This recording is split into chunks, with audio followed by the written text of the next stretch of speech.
รายการนี้เป็นรายการทั่วไปสามารถรับชมได้ทุกวัย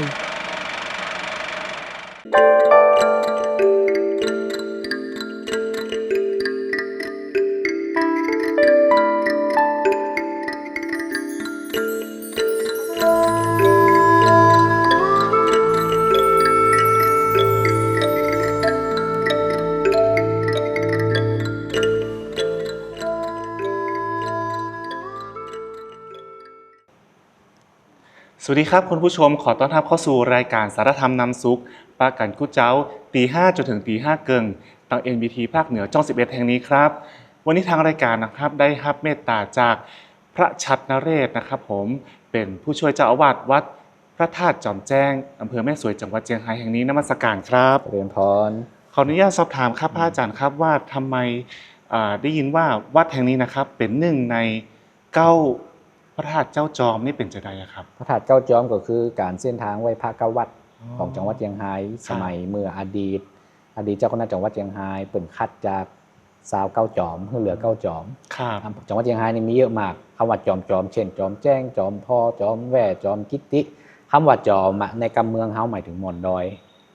ก็คือสูงขึ้นสูงขึ้นมาเป็นจอมเหมือนกับคำว่าเมื่อกับคำว่าจอมปลวกเนาะจอมปลวกอย่างเงี้ยเพราะว่า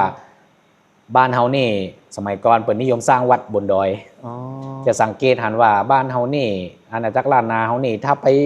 เสาะหาทุกหม่อนดอยเนี่ยจะปะพระธาตุเก่าหมดเลยพระธาตุเก่าตามหม่อนตามดอยเนี่ยจะปะหมดเลยในเรื่องนึงในหันก็คือตรงนี้ตามตำนานเนี่ยคือว่าเป็นตำนานเนาะคำว่าตำนานหมายถึงว่าประวัติศาสตร์กึ่งการเล่าสืบกันมาว่าสมัยหนึ่งพระอรหันต์รูปหนึ่งเนาะพระอรหันต์รูปหนึ่งท่านจาริกจากทางเหนือเขาเนี่ยอาจจะเป็นเมืองโยนกนาคพันธ์เชียงแสนเนี่ยจาริกเดินธุดงค์มาเลยแล้วระหว่างทางแกก็พักข้างคืนที่บ้านปุงปูเฟืองห่างจากนี่ประมาณ10 กิโลเมตรเหตุที่ชื่อว่าบ้านปุงปูเฟืองเพราะว่าตอนนั้นเป็นหน้าตีเข้าเลยมีเฟืองแล้วเจ้าบ้านทั้งหลายที่บ้านปุงปูเฟืองหันว่าพระธุดงค์มาก็เลยบ่ฮู้จะจัดเตรียมที่พักให้เพิ่นจะได้ก็เลยเอาเฟืองของตัวเก่าเนี่ยที่ตีเข้านี่นะเอาปูให้เปิดนอนเลยจื่อว่าปงปูเฟืองเพราะตรงนั้นจะมีโปงอยู่โดยโปงน้ำห้อนแล้วไกลแจ้งปกติแล้วพระธุดงค์เนี่ยเวลาเปิดธุดงค์ไปไหนเนี่ยจะมาแจ้งเดี๋ยวเปิดจะออกเดินทางละแล้วเปิดก็ออกเดินทางมาทางเนี้ยแล้วมาถึงหม่อนเนี่ยจอมเนี่ยตอนนั้นมีพระธาตุเก่าอยู่มีพระธาตุเก่าอยู่แล้วนะมาแจ้งเอาตรงนี้พอดีแกเดินมาแล้วมาสว่างตรงนี้พอดีเลยคำว่าสว่างในทางกลางเนาะภาคกลางเนาะทางเหนือเป็นห้องแจ้งมันก็มาแจ้งเอาตรงนี้พอดีและตอนนั้นที่เป็นสถูปเก่าเนี่ยมีตาคนหนึ่งตาคนเนี่ยกำลังเฝ้าปฏิบัติธรรมอยู่เพราะเป็นวันศีลเหมือนบ้านเฮาสมัยก่อนเนาะบัดเดียวนี่ก็อาจจะประเพณีตรงนี้ก็อาจจะหายไปคือวันพระวันโกนจะมาถือศีลนอนวัดอย่างนี้กันแล้วตาคนนี้ก็กำลังเฝ้าสถูปเก่าเนี่ยเป็นสถูปเก่าเนาะแกก็เลยขอวานพระธุดงค์รูปนี่นะขอวานให้ตาคนเนี่ยไปตักน้ำมาล้างหน้าให้จิมเพราะว่ารู้สึกว่าอยากล้างหน้าล้างตาเนาะตาคนนี้ก็เลยลงไปทั้งหลุมเนี่ยไปตักเอาน้ำเนี่ยเผื่อมาสวยหน้าเขาก็เลยห้องวันน้ำสวยสวยคือล้างไงล้างหน้าเนี่ยแล้วเขาเล่ากันว่าเอาไปเอามาจากสวยมันกลายเป็นสวยไปเหี้ยเลยกลายเป็นหน้าไม่สวยเนี่ยอันนี้เป็นประวัติศาสตร์กึ่งเรื่องเล่าเนาะอาจจะเป็นไปได้ว่าเพื่อให้พุทธศาสนาเชื่อมโยงกับท้องถิ่นแม่นก็เพราะบางตำนานเนี่ยก็ยังเชื่อว่าเป็นพระพุทธเจ้าโดยซ้ำพระธุดงค์รูปเนี่ยเป็นพระพุทธเจ้าพระองค์หนึ่งตามตำนานพระเจ้าเรียบโลกของเมืองเหนือเขาเนาะเป็นห้องพระเจ้าเรียบโลกพระธาตุสำคัญทั้งหลายทั้งปวงในภาคเหนือเนี่ยเพิ่นก็เชื่อว่าเป็นที่ประดิษฐานกระดูกอู้ง่ายกระดูกนั่นก็คือพระบรมสารีริกธาตุพระอธิษฐานของพระพุทธเจ้าทั้งหลายและส่วนนี้ก็เหมือนกันตรงนี้ก็เหมือนกันเขาก็เชื่อว่าเป็นพระบรมสารีริกธาตุประดิษฐานอยู่แล้วพระธุดงค์รูปนี้มาคล้ายๆว่าอัญเชิญพระบรมสารีริกธาตุมาไว้ในสถูปที่คุณตาคนเนี่ยเฝ้าตัวก็เลยกลายเป็นพระธาตุจอมแจ้งเพราะแกบอกว่าในอนาคตการเนี่ยตรงนี้จะชื่อว่าจอมแจ้งประวัติคล้ายกันเลยประวัติจอมแจ้งแปรจอมแจ้งลำปางจอมแจ้งเชียงใหม่ไปเด้อไปอ่านประวัติเพราะเด้อคล้ายกันประมาณเนี้ยป ราะว่าคล้ายกัน ครับสาธุครับ อันที่วัดแห่งนี้มีว่าท้องว่าสิ่งศักดิ์สิทธิ์ก็คือ พัดหนึ่งพระธาตุจอมแจ้ง ครับ สองก็คือท่านทั้งหลายหันพระพุทธรูปปิมปาเจ้าองค์กลาง อืม องค์กลางนะครับ องค์ใหญ่นี่เป็นปูนปั้นแต่องค์กลางนี่เป็นทองสำริดรอในสมัยของอดีตเจ้าอาวาสวัดพระธาตุจอมแจ้งแห่งนี้คือหลวงพ่อพระครูอดุลเสียวัดหรือว่าหลวงพ่อสินคำอริโย ครับ เปิ้นเป็นศาลารอพระสมัยนั้นเปิ้นเป็นเจ้าคณะอำเภอแล้วตามประวัติของพระเจ้าตองทิพย์เนี่ยพระเจ้าตองทิพย์เนี่ยเป็นพระพุทธรูปศิลปะล้านจ้าง ม ของหลวงพระบาง ครับ ถูกอัญเชิญมาในสมัยพระเจ้าชัยเฉฐาธิราชเจ้าตอนนั้นเจ้านครผู้ครองนครพิงเจียงใหม่กับเจ้าเมืองหลวงพระบางต้องการเป็นพี่น้องกัน ต้องการจะผูกมิตรกัน พระเจ้าชัยเฉฐาธิราชเจ้าก็เลยทรงพระพุทธรูปประจำกูบ้านกูเมืองเปิ้นเนี่ยอัญเชิญไปยังเจียงใหม่แล้วก็เลยล่องตามโขงล่องเข้าแม่น้ำลาว ครับ ล่องมาเลยพอล่องไปปุ๊บอันนี้ตามประวัตินะครับ ไปตีดเอาตรงหน้าวัดพระเจ้าตองติบตำบลสีถ้อยอำเภอแม่สวยปัจจุบันเนี่ยห่างจากนี่ก็ประมาณสัก10กิโลเนี่ยนะไปติดเอาตรงห้านะยังได้ก่อมไปเพิ่นก็เลยอัญเชิญขึ้นแล้วก็ประดิษฐานตัวห้าก็สร้างวิหารขอบไว้ แล้วการต่อมาสมัยพระครูอดุลเสียวัดสิงห์คำเนี่ยไฟไหม้วิหารนี่เป็นเล่านะ ครับ แล้วไหม้วิหารปุ๊บพระพุทธรูปก็เลยเสียหาย แต่มีอยู่ส่วนหนึ่งที่บถูกไหม้เหมือนส่วนอื่นก็คือส่วนพระหัตถ์ที่คว่ำอยู่บนมือเนี่ย อืม เปิ้นโดยความที่เปิ้นมีตอนนั้นคือพระภิกษุที่วัดพระเจ้าตองทิพย์ก็อาจจะบัดแน่นอนเนาะและโดยความที่เปิ้นเป็นเจ้าคณะอำเภอมีหน้าที่ตรงนั้น ก็เลยอัญเชิญส่วนพระหัตถ์แล้วก็ส่วนที่ยังไหม้บ่หมดเนี่ยมารอใหม่ ครับ มารอไม้กลายเป็นองค์กลางเนี่ย อ๋องด ฉะนั้น งาม ส่วนที่ยังคงอยู่ที่เป็นของดั้งเดิมจริงคือส่วนพระหัตถ์เพิ่น อืม ก็คือมือที่คว่ำอยู่บนตักอ่ะ ครับ นั่นแหละแล้วทุกปีที่นี่จะมีการอันจะเอาคล้ายๆทอดออกมาพอทอดออกมาให้สถานเจ้าบ้านได้ส่งน้ โอ้ ำได้ส่งน้ำพร้อมกับพระธาตุจอมแจ้งในวันวิสาขบูชา อ๋อ วันเฮาห้องเดือน8เพ็งนะครับ นั่นน่ะ ครับ นอกจากนี้ยังมีต้นอะไรอย่างก็ครับ ต้น ที่ สารปีแต่เป็นต้นที่สองนะที่งอกขึ้นจากต้นเดิมต้นเก่านั่นก็คือว่าสมัยหลวงปู่มั่นปุริทัตโตเปิ่นทุดงค์จากอีสานเนาะบ้านเปิ่นมายังเจียงใหม่มายังภาคเหนือเนี่ยจำพรรษาที่วัดเจดีย์หลวงเจียงใหม่เสร็จปุ๊บออกพรรษาแกก็เดินขึ้นมาเลยเพราะว่าเป้าหมายของแกคืออยากข้ามไปฟังประเทศลาวระหว่างกลางตามประวัติคือแกได้มาปักกฏอยู่ใต้ต้นสารปีเนี่ยต้นเนี่ยที่อยู่วัดพระธาตุจอมแจ้งเดี๋ยวนี้นะอยู่หลายเดือนอยู่2-3 เดือนประมาณพรรษาบางคนก็ว่าบ่เมินบางคนก็ว่าเป็นพรรษาอยู่เป็น3 เดือนอยู่อีกนะปักกฏเสร็จก็เลยทุดงไปที่อื่นต่อที่แถวใต้ต้นสารปีนะปัจจุบันก็เป็นนอที่2ก็ยังรักษาไว้อยู่เป็นนอที่2ต้นสารปี2480เศษเนี่ย ครับ เหมือนผู้มั่นมานะครับ ต้องถือว่าถ้ามีโอกาสมาแม่สวยหรือว่ามาตังเจียงไฮ้ต้องมาแวะสักการะ แม่นๆเพ ที่ ราะ พ ว่า ระเจ้าตองติบแล้วก็ คำขวัญของอำเภอแม่สวย ครับ ดอยช้างสูงเด่น ร่มเย็นพระธาตุจอมแจ้ง โอ้ แหล่งชาวาวี ประเพณีสูงค่า งามสง่าสารสมเด็จ อ๋อ ขิงเผ็ดรสดี สตรีมีน้ำใจ ประชาธิปไตยมั่นคง อ๋อ เป็นคำขวัญวรรคที่สอง อ๋อ ร่มเย็นพระธาตุจอมแจ้ง ครับครับ แล้วยังจะมีพระเจ้า5 พระองค์ พระพุทธรูปพระเจ้าห้าพระองค์ ครับ นี่รอไม่บักกี่ปีมาเนี่ย ครับมีกุศโลบายจากใดพ่อนะครับทำไมต้องเป็น5 พระองค์ พระพุทธเจ้าห้าพระองค์ก็คือตามความเชื่อของพุทธศาสนาในพระคัมภีร์เป็นบอกว่าในพัทธรกัปนี่จะมีพระพุทธเจ้าเสด็จอุบัติขึ้น5 พระองค์ ในพัทธรกัปนี่หนึ่งก็คือพระกักกุสันโธพุทธเจ้า2 พระโกนาคมหรือโกนาคมโนพุทธเจ้า3 พระกัสสโปหรือพระกัสสปะพุทธเจ้า4ก็คือพระโคตมะพุทธเจ้าหรือพระสักยมุนีพุทธเจ้าพระองค์ปัจจุบันที่เป็นอดีตเจ้าชายสิทธัตถะและพระองค์ที่5ยังบัตตสรูปเตือคือพระศรีอริยเมตไตร อ๋อ ซึ่งตามตามพระคัมภีร์เพิ่นเชื่อว่าพระศรีอริยเมตไตรปัจจุบันอยู่ที่สวรรค์ชั้นดุสิตถ้าพระพุทธศาสนาพุทธศักราชของพระโคตมะพุทธเจ้า คือศาสนาของพระโคตมะพุทธเจ้าพระองค์ปัจจุบันครบ 5,000 ปีพระศรีอริยเมตไตรจะลงมาตรัสรู้ติดใต้ต้นพระศรีมหาโพธิ์พุทธคยาเพื่อตรัสรู้หลักธรรมที่พุทธเจ้าทุกพระองค์ตรัสรู้จะเหมือนกันหมดคืออริยสัจสี่ ครับ ถ้าครบพศ 5,000 มาได้นี่ก็คือพระศรีอริยจะลงมาเกิด ครับ อยู่ถึงก่อน นี่พศ อาจจะมาเกิดใหม่ เกิดใหม่หลายๆพบหลายๆอย่าง ครับครับ เป็นระบบความ อัน เชื่อ ตะกี้ผมเห็นในวัดเฮายังจะเห็นเป็นห่อขัน เข้าขันดอกไม้ เป็นธรรมเนียมของบ้านเฮา ล้านนา เป็นห้างเป็นห้องเสื้อวัด อ๋อ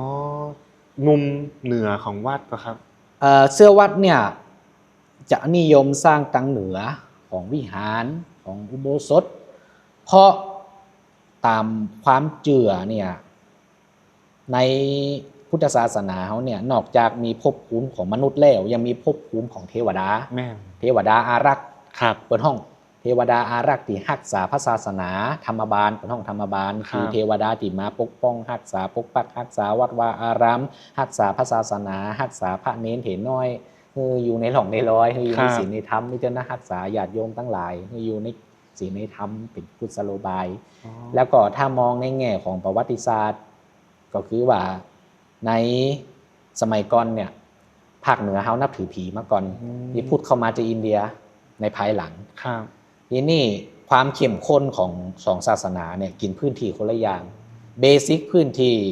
ความเจือเบสิกความเจือพื้นฐานของคนภาคเหนือคือการนับถือผี ผีปู่ย่า ผีปู่ย่า ครับ ผีบ้านผีเมืองผีบรรพบุรุษต่าง ครับ ๆ เลยมีผีปู่ย่าคือผีปู่ย่าคือผีประจำตระกูล ครับ หมู่บ้านก็มี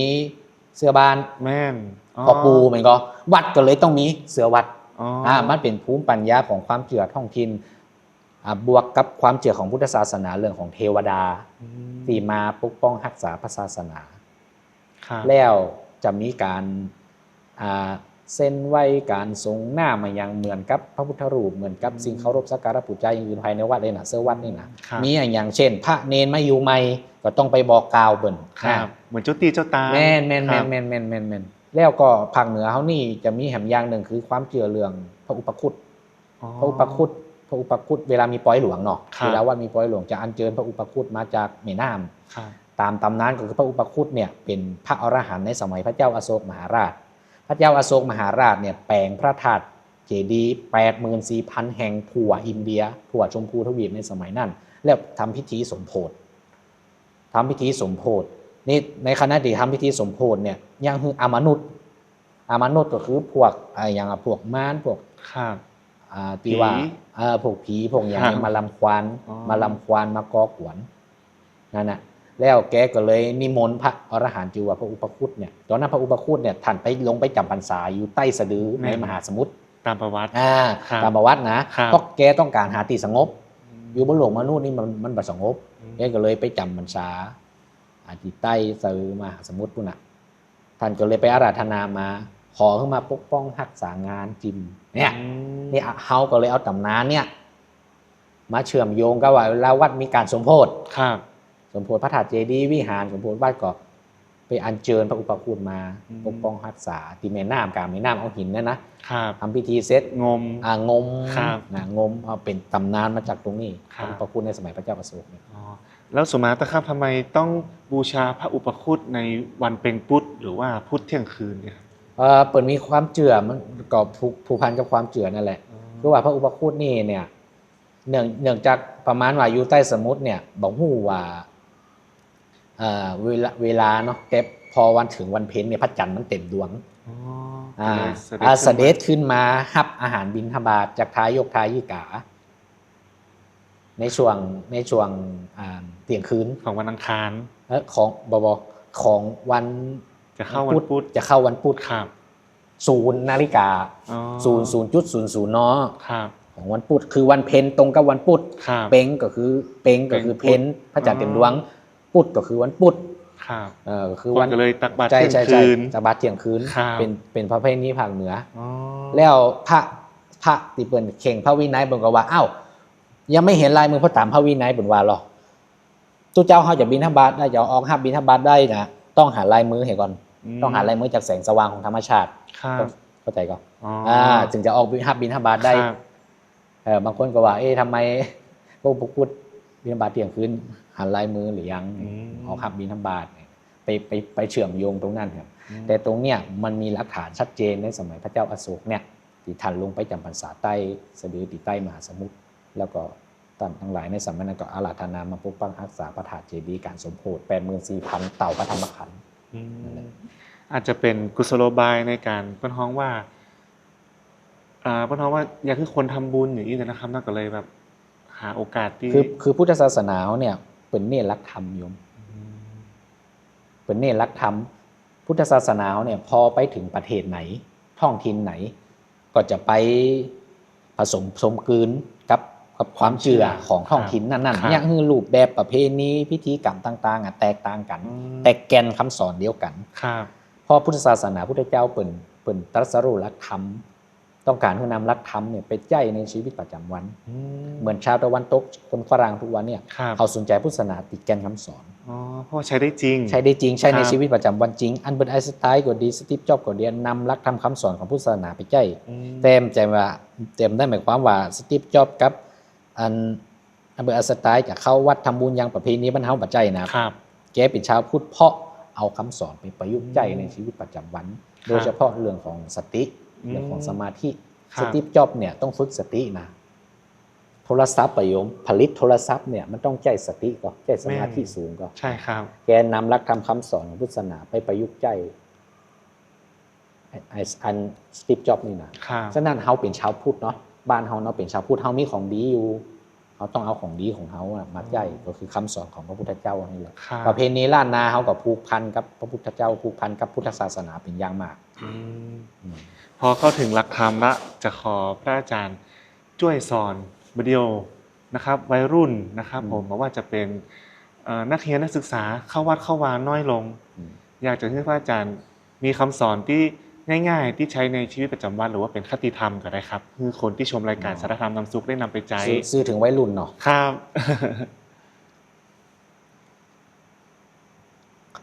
คนรุ่นใหม่เนี่ยอาจจะมองพุทธศาสนาในเรื่องของ culture วัฒนธรรมประเพณีมากเกินไป